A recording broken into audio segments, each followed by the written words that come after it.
سيد المرسلين وعلى آله وأصحابه أجمعين।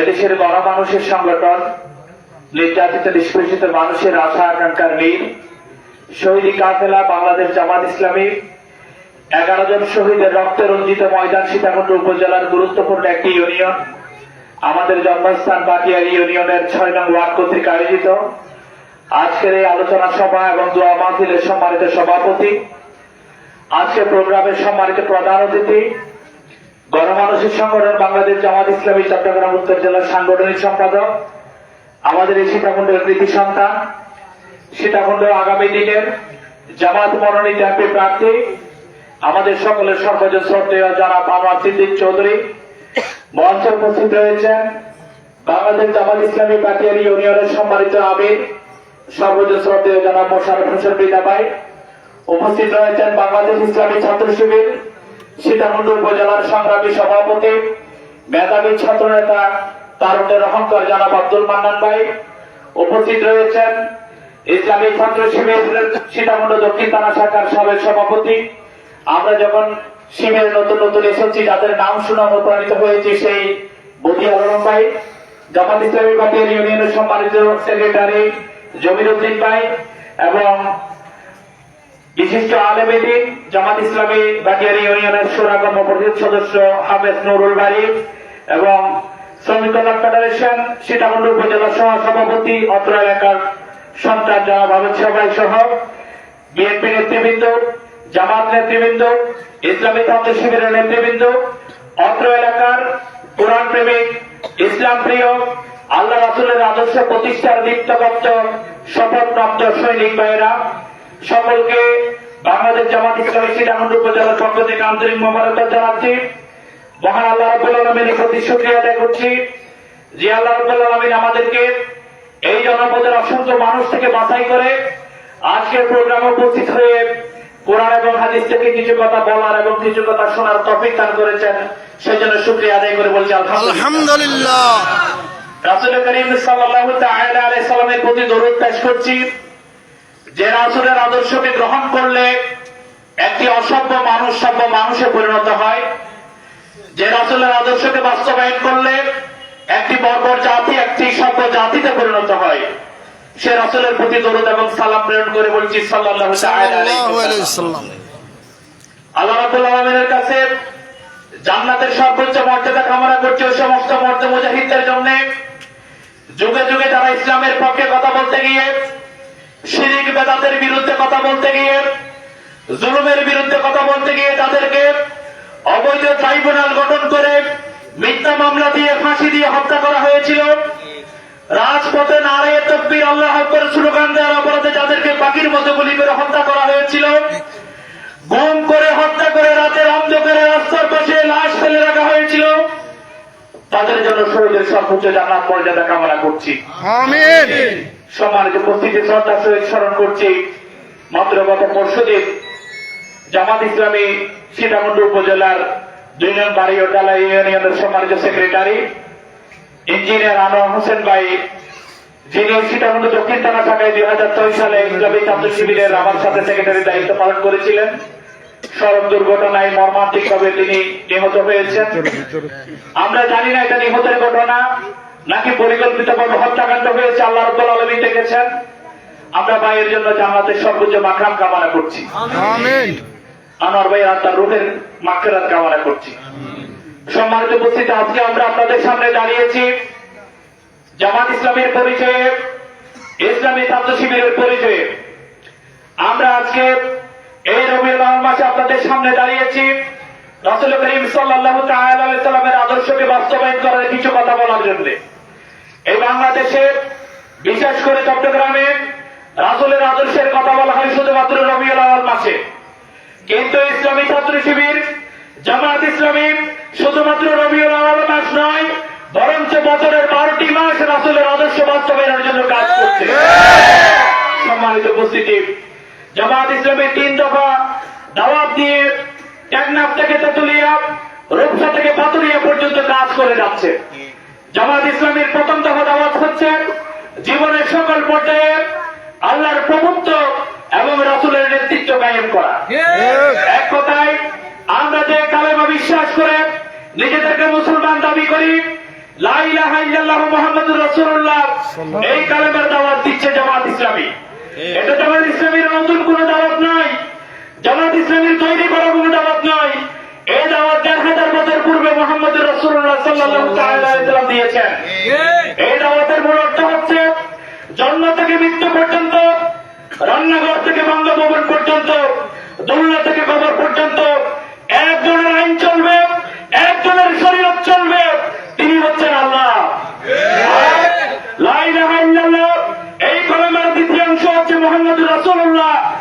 এই মুহাম্মদুর রাসূলুল্লাহ সাল্লাল্লাহু তাআলা আলাইহি সাল্লাম এই কালেমার অর্থ হচ্ছে জীবনের সকল জায়গায়, মসজিদ, মসজিদের বাহিরে, বিচারালয়, সংসদ, সকল জায়গায় মুহাম্মদুর রাসূলুল্লাহর নেতৃত্ব চলবে, আর কারো নেতৃত্ব চলবে না।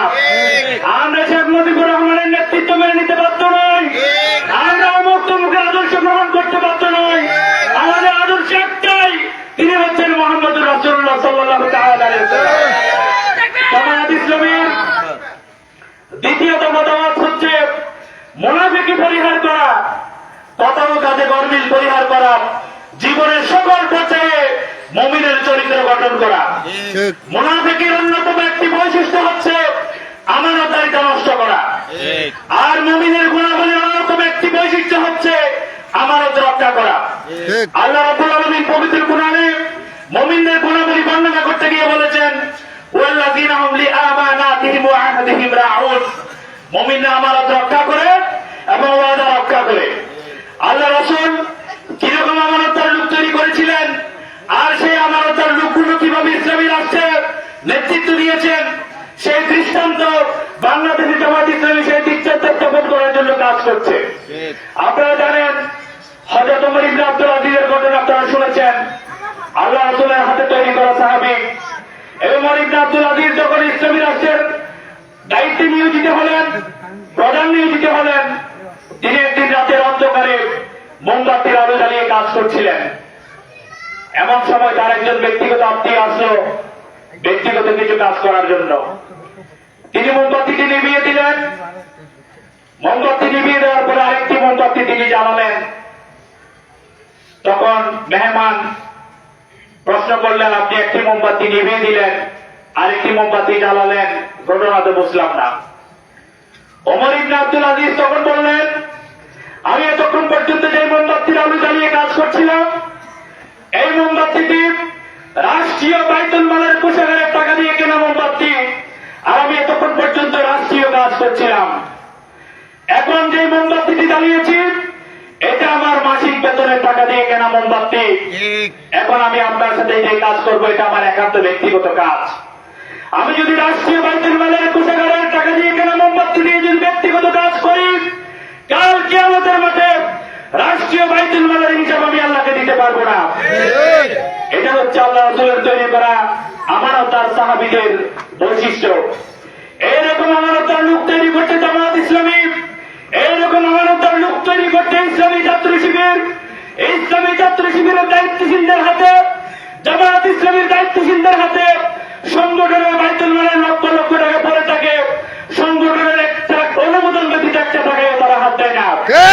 জামাত ইসলামী, ইসলামী ছাত্র শিবিরের তৈরি করা লোকগুলো যদি এই সমাজের মেম্বারের দায়িত্ব পায়, এই রাষ্ট্রের এমপির দায়িত্ব পায়, মন্ত্রীর দায়িত্ব পায়, এই রাষ্ট্রের একটা টাকাও বিদেশে পাচার হবে না।